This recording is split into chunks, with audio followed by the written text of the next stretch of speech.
ముల్బాగల దోస. ఈ దోస ఈ మధ్య చాలా ఎక్కువగా ట్రెండ్ అవుతుంది. బయట రెస్టారెంట్స్‌లో గానీ, ఫుడ్ జాయింట్స్‌లో గానీ చాలా పాపులర్ అవుతుంది.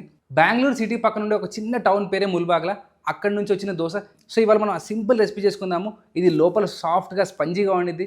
బయట నుంచి మంచిగా గోల్డెన్ కలర్‌లో క్రిస్పీగా ఉండిద్ది. సో, ఈ సింపుల్ దోస చేసుకోవడానికి దీనికో స్పెషల్ బ్యాటర్ ఉండిద్ది. ఇది మామూలు మన రెగ్యులర్ బ్యాటర్ కాదు. కొంచెం డిఫరెంట్‌గా ఉండిద్ది. సో, ముందుగా ఈ పిండి ఎలా చేసుకోవాలో చూద్దాము. రెగ్యులర్‌గా మనం తీసుకునే దోస పిండికి దీనికి డిఫరెన్స్ చూపిస్తాను. ఇక్కడ 1 కప్పు మినపప్పు, 1 కప్పు అటుకులు. ఈ అటుకుల వల్ల మంచిగా స్పంజీనెస్ వచ్చింది మన దోసకి. మీరు బై వెయిట్ అయినా తీసుకోవచ్చు, కప్స్ విధంగా అయినా తీసుకోవచ్చు. నేను 2 చెప్తాను. 1:5 రేషియో అనమాట.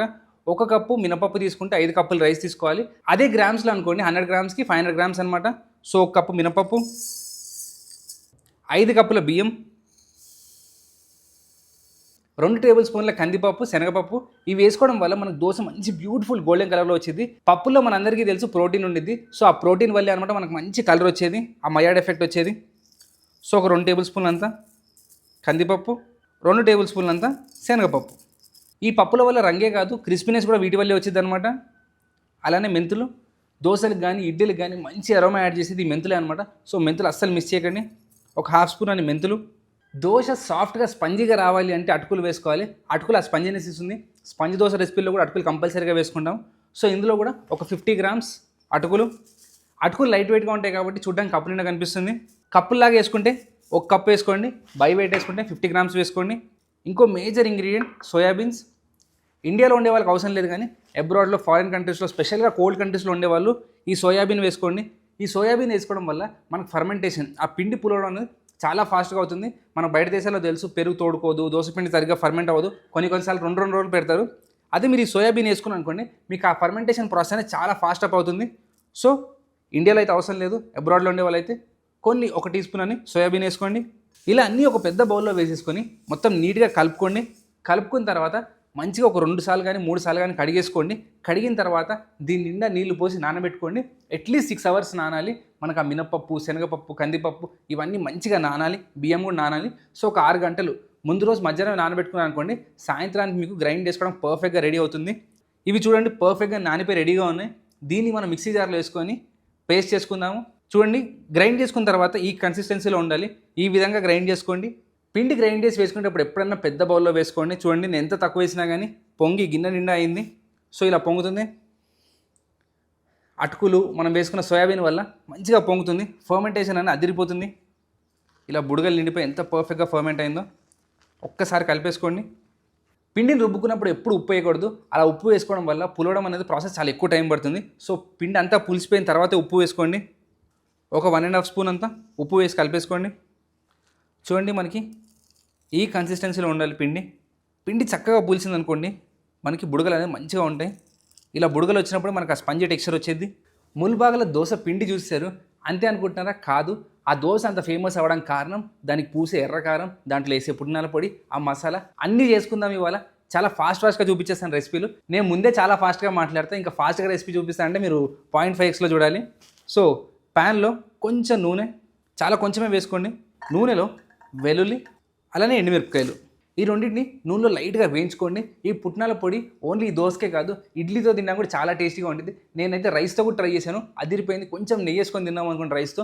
ఈ పుట్నాల పొడి చాలా క్రేజీగా ఉంటుంది.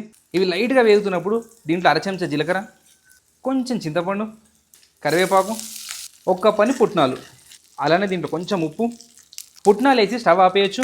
1 నిమిషం లైట్గా పుట్నాలు వేడేంత వరకు ఫ్రై చేసుకోండి.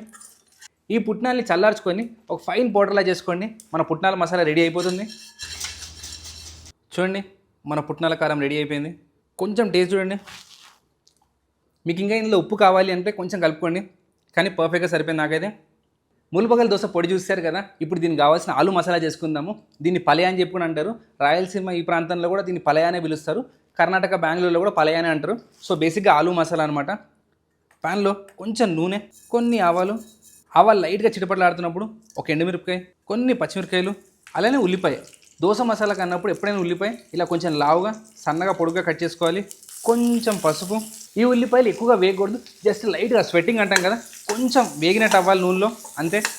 ఇప్పుడు ఇందులో కరివేపాకు వేగగానే కొన్ని నీళ్ళు, 1/2 కప్ అని నీళ్ళు వేసుకొని సరిపోతుంది. ఇప్పుడు దీంట్లో మెత్తగా ఉడకబెట్టుకున్న బంగాళదుంపలు, అలానే కొంచెం ఉప్పు. ఉప్పు వేసుకునేటప్పుడు జాగ్రత్త, ఏ ఒక్క దాంట్లో ఉప్పు ఎక్కువైనా కానీ మీ ఫైనల్ దోశ అంత టేస్టీగా రాదు. సో జాగ్రత్తగా వేసుకోండి. ఇప్పుడు ఈ ఉల్లిపాయల్ని ఆలు మసాలాని కలిపేసుకోండి. ఆలు చాలా మెత్తగా ఉడికిపోయింది కాబట్టి ఈజీగా నలిగిపోతుంది. మన ఆలు సాఫ్ట్గా అయిపోయింది. మసాలా కొంచెం మెత్తగా ఉండాలి. మన తెలుగు స్టేట్లో దొరికే ఆలు మసాలా కొంచెం ముద్దలుగా ఉంటుంది, కానీ పలయా చేసుకున్నప్పుడు సాఫ్ట్గా స్మూత్గా ఉండాలి.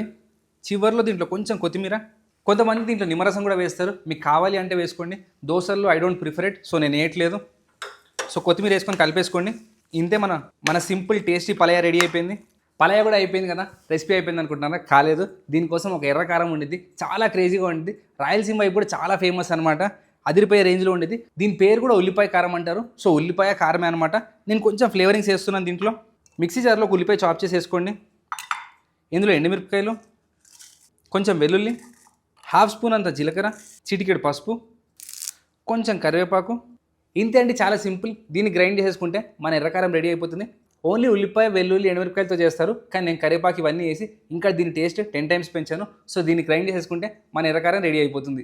ముల్బగల దోశ కోసం అన్నీ రెడీ అయిపోయి, పిండి కలిపేసుకున్నాము, పుట్నాల పొడి చేసేసుకున్నాము, ఎర్రకారం చేసుకున్నాము, పలయా చేసుకున్నాము. వీటన్నిటితో పాటు ఇంకోటి నెయ్యి. ఎంత మంచిగా నెయ్యి వేసి కాల్చుకుంటేనే ఈ దోశకు ఆ క్రిస్పీనెస్ వచ్చింది. సో నెయ్యి లేకుండా ఈ దోశ చేయలేమన్నమాట. కంపల్సరీగా నెయ్యి వాడండి. ఈ ముల్బగల దోశ వేయాలి అంటే కంపల్సరీగా ఈ ప్యాన్ ఉండాలి. ఇది పబ్జీ ప్యాన్ కాదు, కాస్ట్ ఐరన్ ప్యాన్ అనమాట. సేమ్ చూడడానికి పబ్జీ ప్యాన్ లాగే ఉంది, కాకపోతే ఇది కాస్ట్ ఐరన్తో చేసేది. దీంట్లో చేస్తేనే మనకు ఆ మంచి దోశ అనేది పర్ఫెక్ట్గా వస్తుంది. కొంచెం లోతు కూడా ఉండేది కాబట్టి ఆ టెక్స్చర్ కూడా ఇంట్లోనే వచ్చింది. ఈ కాస్ట్ ఐరన్ ప్యాన్ వేడెక్కడానికి టైం పడుతుంది, కానీ ఒక్కసారి వేడెక్కింది అనుకోండి దోశలు అద్భుతమైన కలర్లో వస్తాయి. సో కొంచెం నీళ్ళు వేసి దీన్ని కాస్త చల్లార్చుకోండి.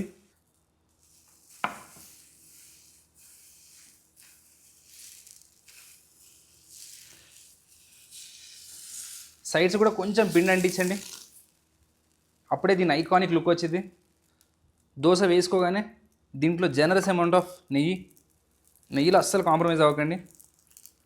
అలానే దీంట్లో మనం చేసుకున్న ఎర్రకారం కూడా వేసి పూసేయండి. ఇలా పచ్చడి పూసేసుకొని మూత పెట్టేయండి. ఈ దోశని రెండో వైపు కుక్ చేసుకోము, సో మూత పెట్టుకోవడం చాలా ఇంపార్టెంట్ అనమాట. పైన ఎప్పుడైతే మనం మూత పెడతామో ఆ కింద నుంచి వచ్చే ఆవిరి వల్ల ఆ దోశ మంచిగా స్టీమ్ అవుతుంది. మధ్యలో సాఫ్ట్గా ఫ్లఫీగా వచ్చింది మూత పెట్టడం వల్లే. మీ ప్యాన్కి సరిపోయే మూత రెడీ చేసుకోండి. దాని మీద మూత పెట్టేసిన తర్వాత ఒక స్టీమ్ అయిన తర్వాత మనం ఆలు మసాలా, ఆ పుట్నాల పొడి వేసుకుందాం దీని మీద. ఇప్పుడు దీంట్లో మన దోశ మసాలా, పలయా, అలానే పుట్నాల పొడి ఫుల్ దిల్దార్గా వేసుకోండి. ఎంత మంచిగా వేసుకుంటే మీ దోశకు అంత మంచి టేస్ట్ వస్తుంది. చూడండి పర్ఫెక్ట్ కలర్లో వచ్చింది, పర్ఫెక్ట్ టెక్స్చర్.